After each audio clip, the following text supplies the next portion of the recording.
This is Musical Talk. Musical Talk. The UK's independent musical theatre podcast. Musical Talk.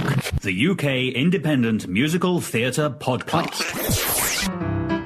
Hello, folks, and welcome back to the program. I am here with three fantastic gentlemen who are representatives of Showstopper, the improvised musical. Gentlemen, hello to all of you. Hello, David. Hello. Hello. Lovely. I was literally passing the mic around just there. Now, Showstopper the improvised musical, is a piece that we have covered on Musical Talk in the past at least once. Our lovely Edinburgh Fringe correspondent, Mr. Thos Ribbets, will have chatted with the group at some point during its incarnation, during one of its many successful runs at Edinburgh. But we decided to have this meeting for several reasons today, because you are currently engaged in a run at the Apollo Theatre here in central London. And also, the four of us have a little bit of a history in the sense that we are all members of a barbershop quartet, arguably the coolest genre of music in the entire world. Without doubt. Exactly. So it seemed absolutely appropriate that the four of us should meet today to talk about your current run here at the Apollo Theatre. So first, I just want to give our listeners a bit of a reminder as to exactly what Showstopper, the improvised musical, is, and what goes into an everyday show, all that good stuff. So let's start with you, Mr. Andrew Pugsley. Yeah. Just give us a brief rundown of exactly what the show is about. Showstopper is a full 2-act musical, everything you'd want from a West End show, singing, dancing, songs, jokes, scenes, everything. The only difference is we make the whole thing up on the spot. So when an audience comes to see the show, they'll see an MC, a writer character, who is under pressure from a producer to write a brand new musical, and so he, with suggestions from the audience, he begins to write a musical, and we as actors are sort of like figments of his imagination. We come out and we improvise whatever the audience wants to see that night. Now, I think what most people are going to be used to when it comes to improvised comedy will be the classics like Whose Line Is It Anyway, that type of thing, Second City in Chicago for our American listeners, sketch comedy usually. So is this in a sketch format of any sorts, or is this a full-length production that you folks are doing? It is a full-length feature production. However, there are elements that kind of include that lineage of that short-form sketch style of improv. For example, if we are during a show, so our writer, I'm using inverted commas with my finger as character, at the chair, he will stand up and he might say, "Oh, and now this French character who we don't really understand very well, now he speaks in French that in actual French, and another member of the cast will translate for him." And so those games get woven into the narrative, so to make it kind of fun and make it more difficult, and to try and wrong foot us. And I think there's a certain amount of joy that the audience has by seeing us kind of walk that tightrope as teeteringly as possible. And because this is a musical, Chris, what are some of the different genres, or how do you go about picking the different genres? How do they go about getting those suggestions from the audience, and then how do you weave those into a typical show? It's very simple, actually. So the writer at the beginning of the show is genuinely trying to write a musical. He's got a deadline. A producer called Cameron has called him up. We don't specify any more about the producer. Could be other any than number of producers called Cameron. His first name is Cameron, and so he needs to tell this producer, the details about this musical that he's got, and he's going to send to the producer for the producer to put on.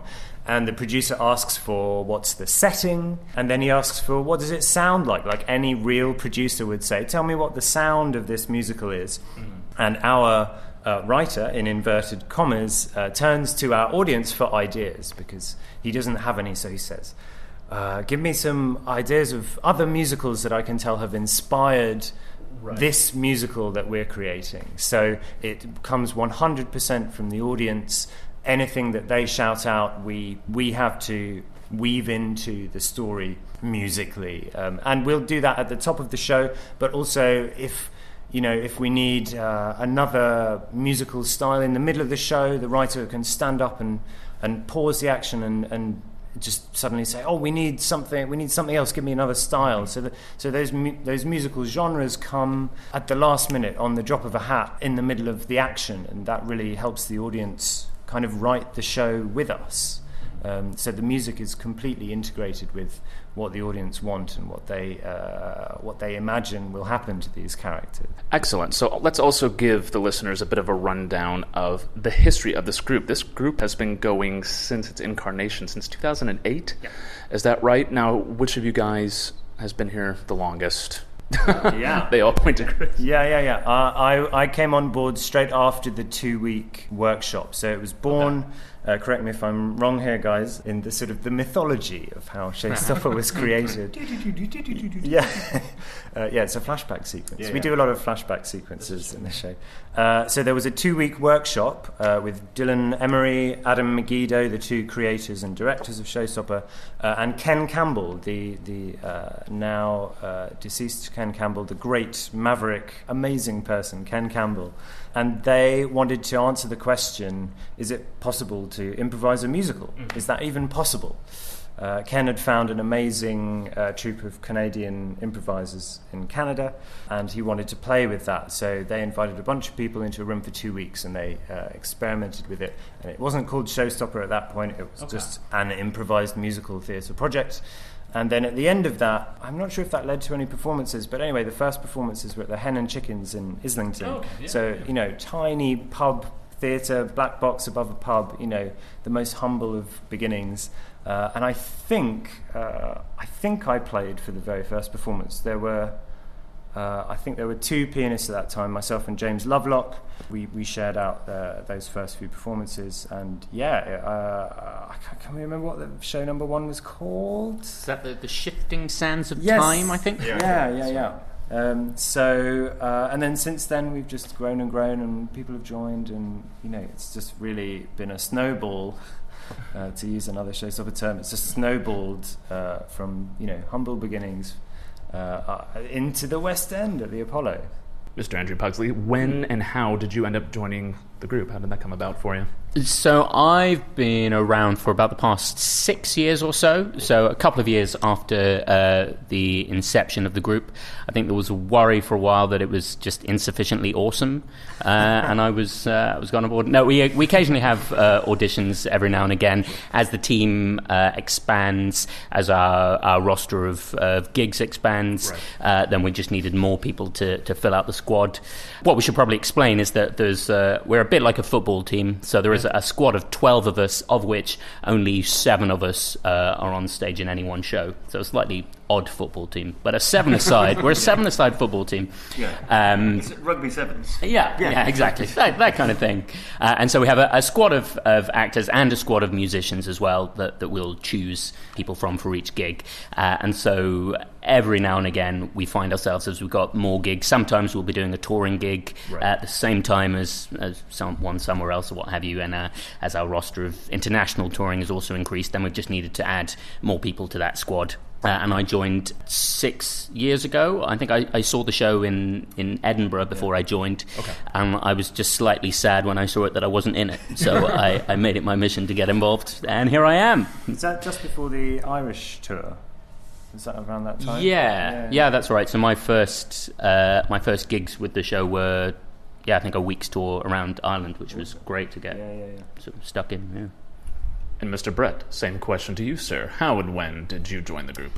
I joined the group in 2011, around September time, and I'd seen Showstoppers a couple of years prior to that in Edinburgh and had much the same experience as Andrew, and just gone, that's great, why aren't I doing that? I've done quite a bit of comedy and run comedy nights and stuff, so I knew a couple of people in it. I knew Pippa and I knew Ruth. I was in a show. I was in a show down the road just called $1 Million Quartet at the Noel Coward in 2011. And then Ruth came to see the show, and I was chatting to her, and she informed me that they were auditioning. So very simply, I auditioned, and I hadn't done any improvising before. Comedy and been an actor, yes, but not improvising. So it was a kind of massive baptism of fire, and a lot to kind of take on board and learn. But still, I feel like that pretty much every day. But it's but that's the great thing about it. Mm-hmm. Yeah. So that's me, and here I am. There you are, with my feet under the table, grabbing onto the table tightly. The metaphorical table of Showstoppers. I was informed David actually looked at my feet then to see, because there was a tiny table between us. That happened. Just making sure you were being honest with me. I wouldn't be anything other. Now, one of the questions that seems to come into people's minds, I know the question that gets passed around a lot is, are they actually making this show up off the top of their heads? Are they using various methods to cheat? Now, what I don't want to get into is what you guys may or may not be, the work you may or may not be doing during the show to make sure the actual show itself gets up on its feet. What I am interested in hearing about is the actual rehearsal process, because it looks easy to an average audience member, but that's because of all the hard work and prep that goes into it. So tell me about the rehearsal process that you guys go through leading up to a performance run. Do you still rehearse once a show is up and running in a particular place? How do you go about that? Andrew, back to you. So the analogy that we use a lot, again, is one of a football team. So all a football team can really do to train for a match in which they don't know what's going to happen is to be doing practice matches, to be doing skill sessions, to be working together and getting used to each other as a squad. And so during the year, in an average year, we usually will meet up once a week, have a long rehearsal on a Sunday, and we're just essentially just practicing it, just doing it over and over again, breaking the show down into small pieces. So we'll just have a practice at doing the first scene in a show, for example. How do we cleanly and satisfyingly set up a brand new story? How do we get that initial exposition? How do we do that in a way that's clear to everybody, that's satisfying, and that excites us to do the rest of the show? We do a lot of practice on that, on first and second scenes, and then a lot of practice because we do so many pastiches and parodies. Yeah. We do a lot of listening together to different composers' works and see what is distinctive about an Andrew Lloyd Webber song versus a Sondheim song, for example, and then we just practice them and then endlessly discuss them afterwards to see if we've done it well or not, and then next time try and do it again but better. Then once you put all this work into it, once you actually get on stage, how often does a show and a plot line present itself to you, and then you're a character on stage and something happens, something's thrown at you from either from an audience suggestion or from something that another fellow performer does on stage? How often does the show's plot line just completely turn on its head? Every 5 minutes. Yeah, that's it's a good question, and every 5 minutes, and kind of. No, I mean, the interesting thing is the plot doesn't exist. So, in a sense of the plot line being skewed or thrown by something, you can't really you can't put something out of kilter which hasn't existed before, in a sense. Yeah. So whatever happens sort of then just is the plot, and you only actually know what the plot was at the end of the show, right? And still maybe not even quite know what the plot is sometimes. But but we try to keep things simple. Actually, it kind of works better. We tend to really work on relationships and try not to be too plotty, because then what happens is, purely in a sense of the kind of mechanics of it, if there's a kind of slightly strange plot line, and then somebody might come in with their idea to try and fix that, and then somebody else has another idea, and then somebody else has another idea, and then you have a kind of big idea salad, and nobody knows. But it doesn't taste of any one. It just is to really mix my metaphors.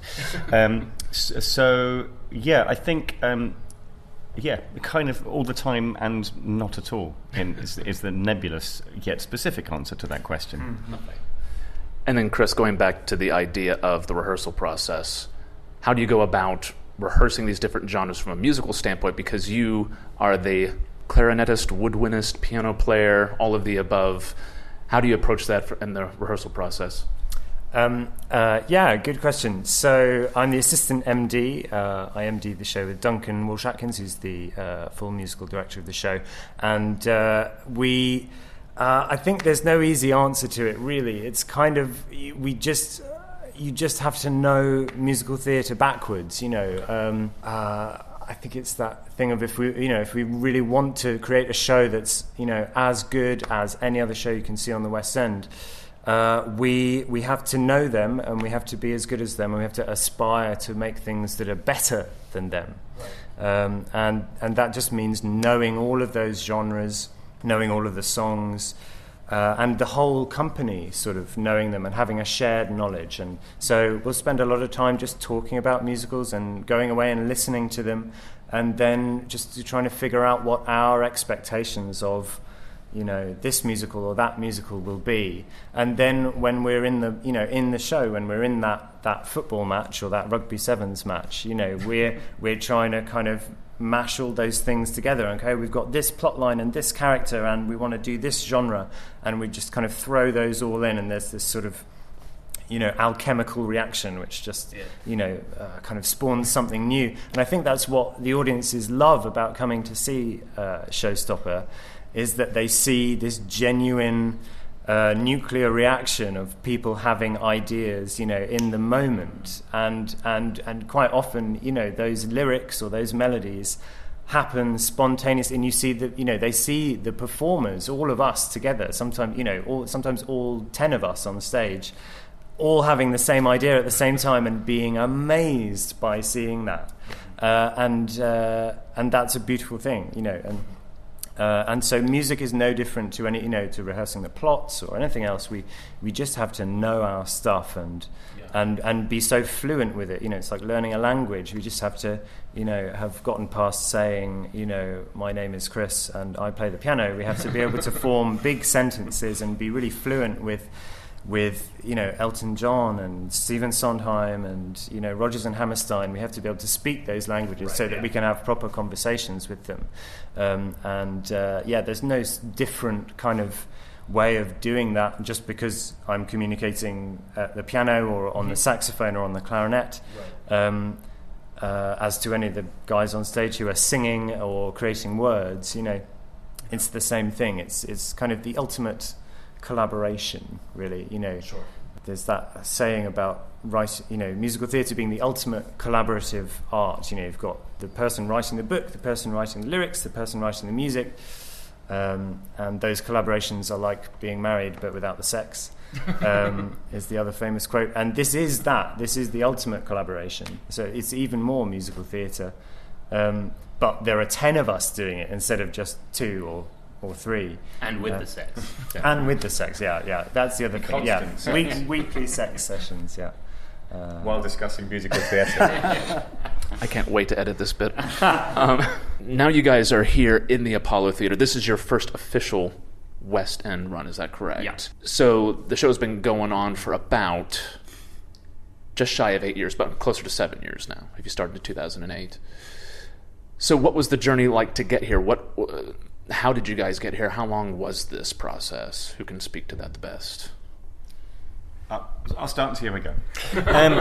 There have been a few sort of forays, actually, and it's been mooted for a while, the West End run, and we've sort of skirted in London. We've had a run. It was a residency at the Ambassadors, I believe, and we always play. And there was also the Charing Cross Theatre. Okay. It was a kind of residency there, and we play the Udderbelly every year prior to Edinburgh.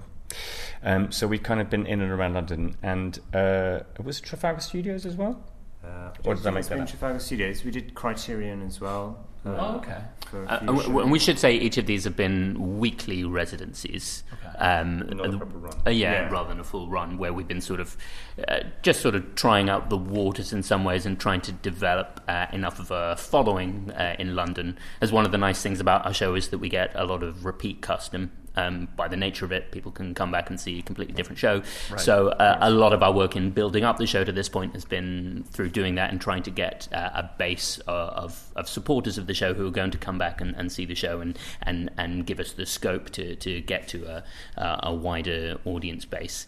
And so the process over the last few years has very much been that. We've been sort of growing steadily since the show began, getting a bigger and bigger following in Edinburgh every year. Sure. And we moved from a porter cabin the first year we were in Edinburgh, and now we sort of regularly get very good audiences at the Pleasance one. Okay. And so it's just been a case of scaling the show and making it bigger, and also getting the show to a consistent enough quality level that we thought it was worth putting on the West End stage. We didn't want to go too quickly and present something that felt like a fringe show that wasn't quite ready for the West End. And so this year, I guess, was the stage where we thought that actually maybe it's ready to give it a big push and see what it does in the West End. Lovely. So now you are here officially on the West End. then at the Apollo Theatre until November the 28th. And so you have each been involved with this production for several years now, depending on when you entered into the foray here. And what are some of the moments that you remember from your years working on this production? What are some of the good stories you've had? What are some of the good shows that you might remember, some of the good moments? Let's start with you, Justin, for this. I think often sharing a room at the Premier Inn or Travelodge on tour with Andrew has been... and some of the games that we play... Oh, do tell. No, I won't. The touring's been really nice. It's lovely to kind of to get on the road with a bunch of pals and go and do a show somewhere. I'm struggling to think, because it's funny when you do so many shows and you make them up. You kind of it's a very quick sort of process. You go boom, and they kind of go. Sure. So I'll get home and my partner will ask me if after a 2-show day, I'll say, it was this evening. It was a great show. And what about the matinee? And I really will have to sit down and try to work out actually what the matinee was about. Yeah. It's that process.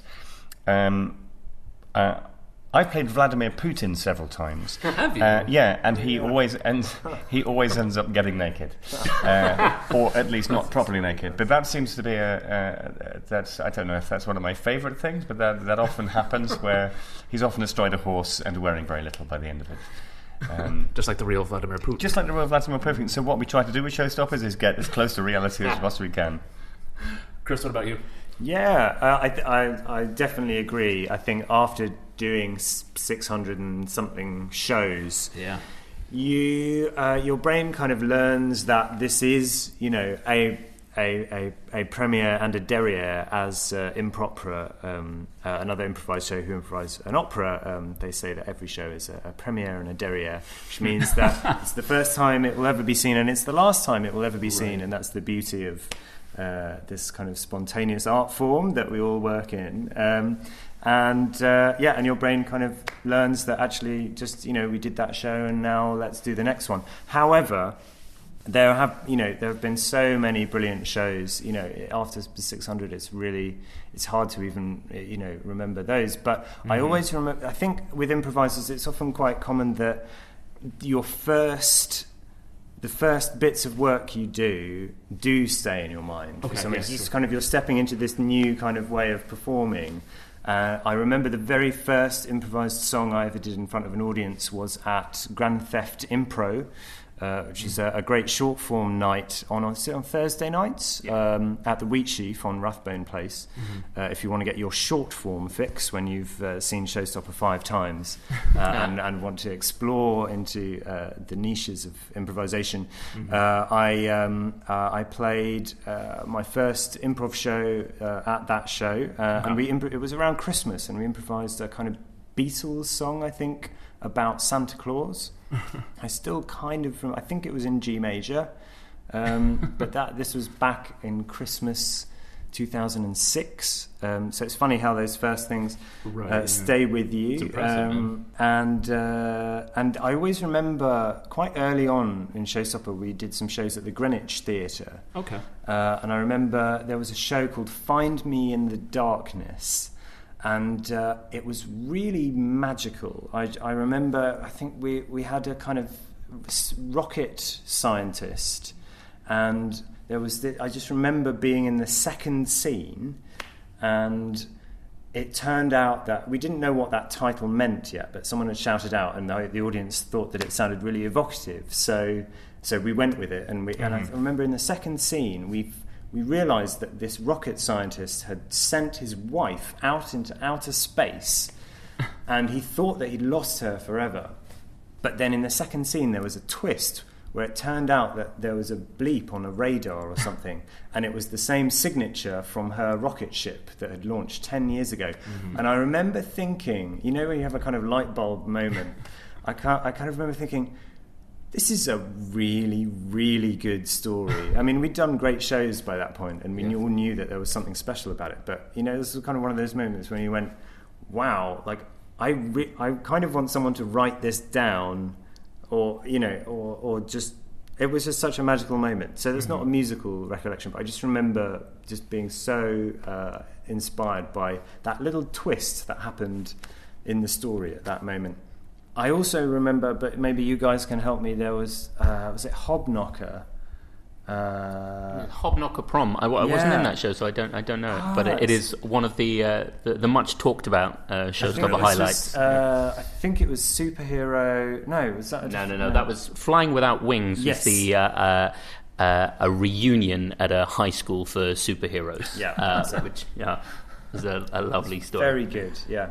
Yeah, there have been so many good ones just like that. Well, you mentioned, you wish somebody would write these down, but you do have your own way of sort of documenting these for your own use, so you don't repeat yourselves too much in your work. But do you have just like a record at the very least of the titles of all of your shows, who played whom, the songs? How do you guys keep track of that at all? We actually have a video archive. Oh, you do? So every show is recorded just for our own internal purposes. Yeah.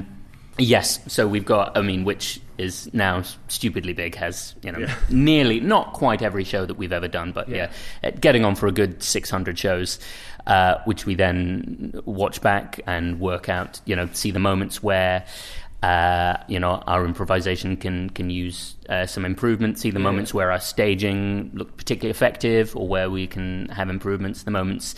And it's also quite an interesting thing as well, because the show that you have in your head whilst you're performing it is not always the one that the audience see. So it's nice actually sometimes to watch it back from the point of view of the audience and see actually what worked from their point of view and how that differs to your own perception. Because a lot of what you're doing whilst you're improvising is trying to be in a relaxed state where the one thing you can't possibly think about is the rules of improvisation and how to do the show properly, because then you're in a far too tense and intellectual space. So it's really afterwards that a lot of the work on improving sort of gets to be done. What about you? What have been any of your lasting moments of the group? Yeah, Showstopper highlights. Some of the places we've been to this year really stuck in my mind. So this year I've been to Mumbai, to Singapore, to Hong Kong, Canada, Belgium. I think those are all in the last 12 months. So just being able to take the show out into the world and seeing some amazing places I'd never been to before, it's fantastic. The one show that probably sticks in my mind, which is again one of these that we occasionally talk about as if somebody should write that one down, is a show called Don't Look Down, which we improvised at the King's Head a few years ago now, which is a story about two couples going on a sort of outdoorsy adventure kind of weekend excursion experience thing, and most of the show were these two couples and two guides on a raft going down the Colorado River, and it's just a really simple story, but a really beautiful one about their relationship under pressure and how the couples resolved their relationship troubles, and what that sort of microcosm did to them as couples, and that's one of the ones where I think we told a really interesting story, and that we should write that down someday. And it's different every single show. That's the thing. That's the thing that gets me is I've seen this show now twice. Once way back in 2008 at the very first Edinburgh premiere. I do believe, Chris, you and I hadn't even met then, if you can believe it. And I saw it just yesterday evening as well, and just as excellent as I remember it to be. And it was just as excellent last night. The format seems to have varied over the years, but it's still absolutely brilliant work. So well done to the three of you and to the rest of the company, and congratulations on all your hard work and getting to the lovely Apollo Theatre here in London. Boys, before we take off, where can folks book tickets for this wonderful show, or one of these wonderful many shows? Give us all the lovely details. The website currently for the West End run is www.showstopperlondon.com, where you can book tickets. There's all the information there as well. We have another website, which is our company website, which is www.theshowstoppers.org. And we're on Twitter as well at the Showstoppers. Is it? That's right? Yes, yeah. But Showstopper London is the place to go, I think. That's the hub. So showstopperlondon.com, and that links to everything from there, so that's the best place to go. Excellent. And you have until November 28th, folks, so you have no excuses for not being here. Thanks for being on the program, fellas. Thanks for having us. Thank you.